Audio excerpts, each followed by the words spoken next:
Hello and welcome back to Time Wizard Throwbacks, the show where I showcase the Legacy format each episode to give you a look into how it operates and what the meta looks like. Today we're once again going to take a step out from Goat and Edison to look at a format that's a little bit more up and coming. Taking place right on the cusp of the Exceeds era, this is where the format began to rapidly change. Priority became a thing of the past, and plants and reborn Tengu were the name of the game. Welcome to Tengu plant format. And with that, we're going to actually take a look at a deck that isn't Tengu plants. I know, shocking. We're actually going to take a look at the deck that I was personally playing back when this format originally came around. Today, we're looking at agents. Secret Agent Man. So here's the list. So for those of you who are unaware, agents actually came out originally in the DM era with cards like Agent of Creation Venus. Their gimmick was kind of all over the place. They mainly just revolved around the field spell Sanctuary in the Sky with their other pieces. However, near the end of the 5Ds era, they got a structure deck that completely revamped their game plan. It was solid when used with a deck like TG, but with the addition of Exceed monsters, it became a little bit more viable. This is one of the few decks that actually can take advantage of Exceeds in this era, so we're going to take a look through it. And a quick disclaimer, the only Exceed monsters that are available in this particular format are those that were released in the very first set, Generation Force. We do not have Zen mains access yet. I'm sorry. With that, jumping into the card by card.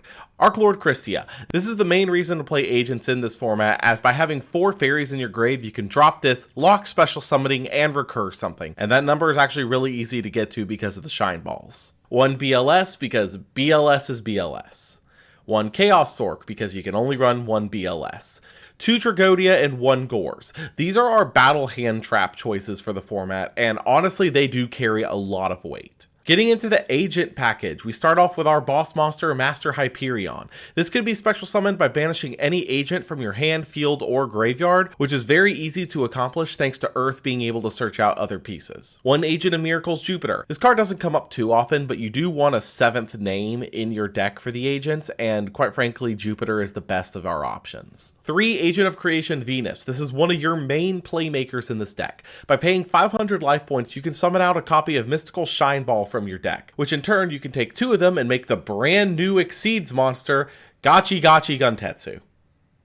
Rank 2 options were a little weak out the gate, but Gachi Gachi is actually nothing to sneeze at. He boosts your board by 200 for each material he has and can detach a material to prevent destruction. Off of that, you can make your Agent of Creation Venus a 2000 attack body by using 2 shine balls, so it's really useful there. 3 Agent of Mystery, Earth. This is mainly used so you can search out your copies of Venus so you can get your Gachi Gachi game plan going quickly. Aside from that, it's pretty much used as Hyperion fodder. It also does give you the occasional synchro summon access, which is really useful. 3 Shine Ball because we have to play 3 to play with Venus. 3 Herald of the Orange Light. If you are playing a fairy deck, you are playing Herald of the Orange Light. This card is just too good to pass up, being able to discard itself and any other fairy to negate and destroy any monster effect. There's a reason that this card is still played in decks using fairies today. 1 Honest because you really like winning your battles. 2 Maxi. Maxi is at 2 in this format, and the fact that it is not banned means we are 100% playing it. 1 Sangan to go with the next card. 3 Tour Guide to the Underworld. This card was released directly going into the Exceed era, and this is extremely powerful for the early Exceeds. It's still a 1 card rank 3, which will get you into Leviathan Dragon more often than not, but also gives you access to Leviair the Sea Dragon, a card that was available at the very first set. Using Leviair the Sea Dragon with agents specifically is actually really powerful, as you're going to be banishing a lot of cards to start up your big boss plays. Both your Chaos monsters and Master Hyperion require banishes to summon, and then Hyperion requires banishes in order to use its effect. You will have cards that are in your banished pile that Leviair can bring back. Moving into spells and traps, we got Dark Hole, Mind Control, Monster Reborn, Book of Moon, Heavy Storm, 2 MST, all of which are kind of staple at this point. 2 Pot of Duality. Pot of Duality is one of those cards that was extremely powerful in its era. You reveal the top 3 cards of your deck and add one of them to your hand, shuffling your deck afterwards. You do not get the special summon for the turn, but that is a price you're willing to pay. Lastly, 1 Treacherous Trap Hole. This will make a lot more sense to our Duel Links followers here, but Treacherous Trap Hole is essentially a 2-for-1. Because you are not playing any other traps, there's really no reason to not play this card. It is just a free removal. Doesn't come up as often in a 40 card deck as it does in a 20 card deck, but we take those. Moving into the extra deck, a lot of these are just kind of staple cards because we have tuner access, so we're going to quickly go through these. One Armory Arm for our level 4, Ally Justice Cataster and a Magical Android for our level 5 access, Bryonic and Gaia Knight for our level 6 access, Ancient Sacred Wyvern and Black Rose Dragon for our 7 access. Ancient Sacred Wyvern is a very fun piece of this because as long as your life points are higher than your opponent's, he is going to gain a ton of attack. You can snowball that very easily. Stardust Dragon and Scrap Dragon for our 8s. And Trishula for our 1/9 target. Trishula is by far and away the best level 9 synchro we have access to. Moving into the Exceeds, once again, we are very limited on our options here, so we're playing 2 Gachi Gachi Guntetsu because Mystical Shine Balls are really nice for this, and we play 2 because there are times where you have an Agent of Mystery Earth and an additional Shine Ball. Leviair the Sea Dragon is one of only 3 rank 3s in this format. And by far and away, it's probably the most useful. Grenosaurus does not make the cut. 1 Leviathan Dragon, because a 2500 beat stick you can summon off of a normal summon is really nice. Lastly, Chimera Tech Fortress Dragon for our side deck, which we won't go into today. With all that said, the deck is set. Let's jump into the games. Our first match is going to be against an Agent Mirror match. We take a look at our opening hand and it's not the greatest. We're going to draw into Tour Guide for the turn, which is useful. We're going to then fire off that Tour Guide to special summon a monster from the deck. Our opponent is then going to proceed to Effect Veiler us, so we're just going to have to set and pass here, unfortunately. They're going to start their turn here with a Mind Control to take our Tour Guide. They're then going to normal summon an Effect Veiler, telegraphing that they're going to Synchro for 4, so we're going to Book a Moon the Effect Veiler here, so at end phase we get our Tour Guide back. It'll then come to our turn. We're going to normal summon the Agent of Jupiter from the top of our deck. We're going to proceed to battle, walk into the Veiler with our Tour Guide, and then walk into his face with the Jupiter. He's going to take 18, but then he's going to drop Tragodia, which is going to be a little bit of a problem for us, so we're just going to set the MST and pass here. He'll start his turn by dropping the Agent of Creation Venus. Because there is no priority, we're going to be able to Treacherous Trap Hole his board away. He's then going to proceed to special summon Hyperion by banishing that Venus that we just destroyed from the graveyard. He'll then proceed to battle and walk into Tour Guide, dealing 17 back to us. After which he'll pass the turn. We'll start our turn here by banishing our Jupiter to special summon Hyperion. We're then going to Tour Guide to special summon from deck, but unfortunately we're going to meet a max C off that. So instead we're going to just opt to summon a Tour Guide in attack mode here, proceed to battle phase and walk our Hyperion in here for a crash, and then walk in with our 2 Tour Guides for 2000. We'll then proceed to pass the turn after that. He'll draw for turn here, and then immediately pass. It'll come back to us. We're going to overlay our Tour Guides for a Leviair here, and then use Leviair to bring back our Jupiter from the banished zone. At which point we can walk in for a total of 3600 damage. We're going to leave him on just 600 life points here. He'll drop a Tragodia here after that last damage bit, so we'll pass the turn back to him. He'll start his turn with an MST on our set MST, set a card, and pass the turn.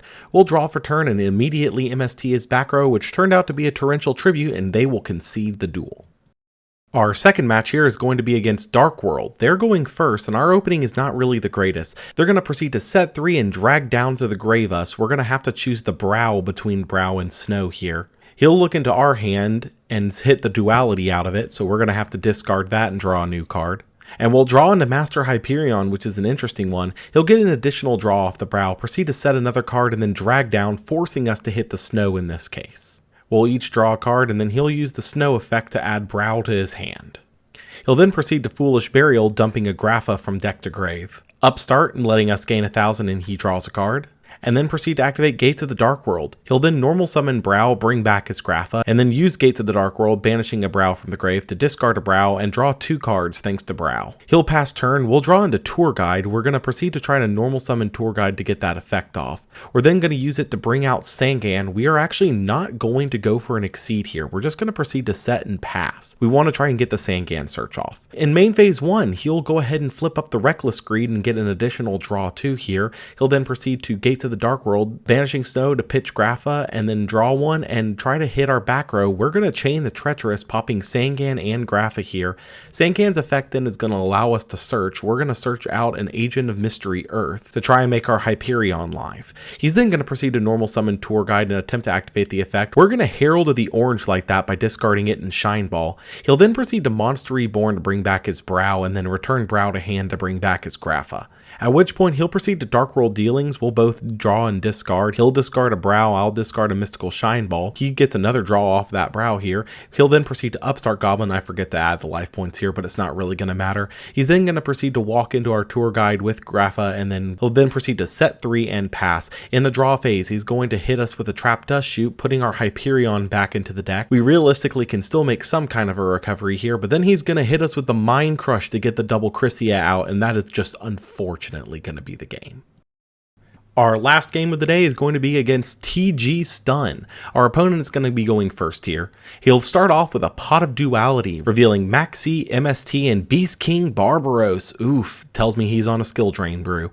He'll add the Maxi to hand, put the other 2 back into the deck. After which he'll normal summon Reborn Tengu, set a card, and pass the turn. We'll draw for turn here into Dark Hole, not really useful against Tengu. We're going to normal summon our Earth so we can get our search on here. We're going to grab an Agent of Creation Venus out of the deck. We're immediately going to banish the Earth to special summon Hyperion, but that is going to meet the solemn warning that he had set. How unfortunate.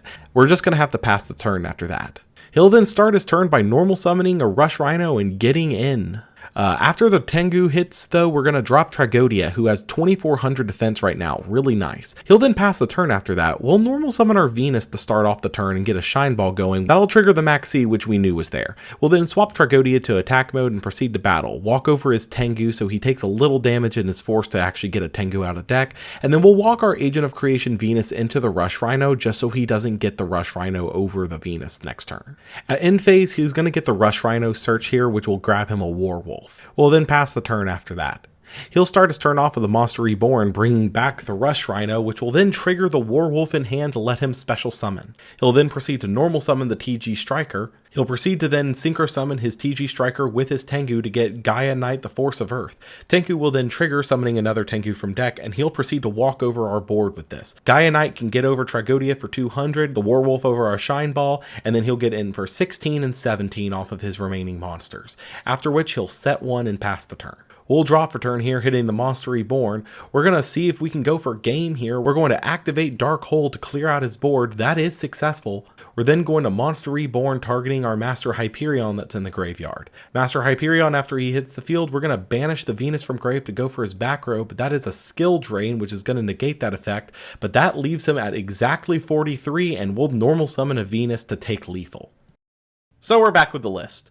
Something you probably noticed from those games, Agents does have the ability to pop off really, really hard, but it also has the ability to brick like no other. Unlike a lot of decks in the format, Agents do take a little bit of time to get rolling because you do have to find specific pieces. Agent of Mystery Earth can't search Hyperion without the field spell, so it's not as useful in this particular deck, but the field spell is a little bricky, so you don't really want to run it. By far and away, your most powerful play is Agent of Venus, because being able to summon out Gachi Gachi Guntetsu is really, really good in these early stages. Tour Guide is Tour Guide. There is a reason that this card was staple for so long. And really, those are kind of the swings you just kind of have to take with Agents. You have 7 boss monsters in this particular deck, but they're not always online. Christia in particular is a little bit difficult to kind of get the swing of keeping 4 fairies exactly in your grave, but Hyperion can get you there. With that, I actually kind of love this format. We will probably be revisiting Tengu Plant format a good bit in the future,